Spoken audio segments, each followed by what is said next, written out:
I have to say shout out to Tommy, by the way, because the production, especially on The Search, was what really like grabbed me, because it's so crystal clear. It's so incredible, crisp. It's so salute to Tommy. Well, he's also, there's a few friends that I worked on an album with. My friend Cole, he goes by Saint X. And then Tommy, of course. Tommy's like my go-to for like all the vocals and most of the stuff. Then there's a couple other songs, David Garcia and a guy named Cameron that help. But Tommy probably does like 80%. And then my friend Cole, he'll like help us make like hip hop jumps for a track, and Tommy will put like the cinematic sound on it. See, that's the thing. Tommy's it's very cinematic and it's produced so well. He's such an incredible piano player. And he has like, you'd probably be amazed. I mean, I don't know if you're interested in that stuff, but if you actually sat in the studio with him, all the libraries he has of just like horror film libraries, and like he does TV and film stuff. So it's like scoring. Yes, it's basically scoring, but from the beginning, him and I were kind of like, hey, let's like, even before he was like really successful in scoring, he was just such an amazing piano player. And nowadays you can buy these string libraries and things. We have some real strings on the record, but also he's got these libraries that are just like The Search.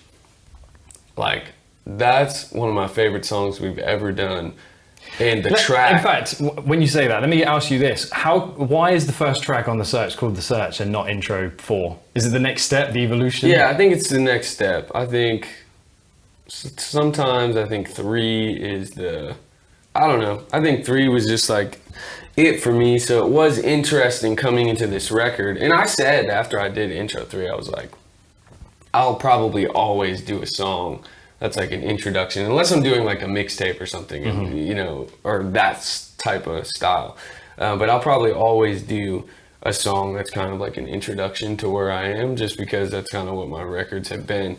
The interesting thing to me is, I was thinking about this for this album, because my albums have always been like kind of concept albums, but in the beginning, I don't even think I was thinking about that much. It's just always kind of comes together because I'm rapping about my life. You know what I mean? Yeah.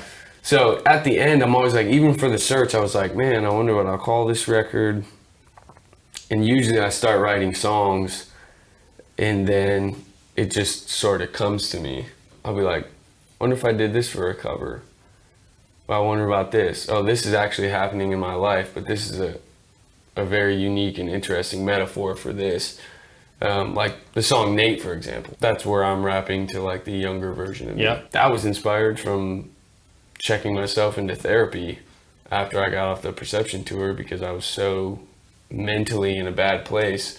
And there, they had this interesting exercise where you're supposed to like talk to the younger version of yourself. Really? Yeah, you literally sit in a room and there's a chair across from you and you're like, which is what the cover for Therapy was, right? Well, that's for Therapy, but this was on The Search. But I mean the whole idea of the sat opposite yourself. Yeah, but at that time in my life during therapy session, I would have never done that. I would have never gone to therapy, like an actual therapist, and had what actually made you go?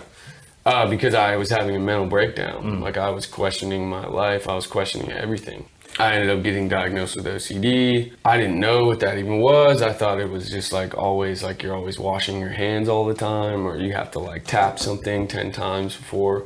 And that is OCD, but I'm just saying there's different forms of OCD. So I have a mild form, actually. Really? Yeah, so I'm very similar. Yeah. Mine's the labels need to be facing forward. Yeah. I need to tap my Coke can 3 times before I drink it. It's all those kind of little things. Well, and I have the washing hand thing. There are certain, like sometimes if I wipe my nose, like I just did, I might obsess about like, wait, I have to wash my hands before I can do anything. If I don't, like, I'm worried about anyone touching what I've touched since I did that. You know, I'll have to. Are you like that in a bathroom? Like, if you go to a public bathroom and somebody didn't wash their hands and they went out before you, do you do the whole, I'm trying to open the door with my feet, or you get some tissue and, because it's disgusting, I've started doing that. I've started doing that. The funny thing about OCD, and I'm seeing an OCD therapist, and that's the best thing that I ever did. It jumps from different things. Like, it's usually not just one thing. Like my thing is like clothing.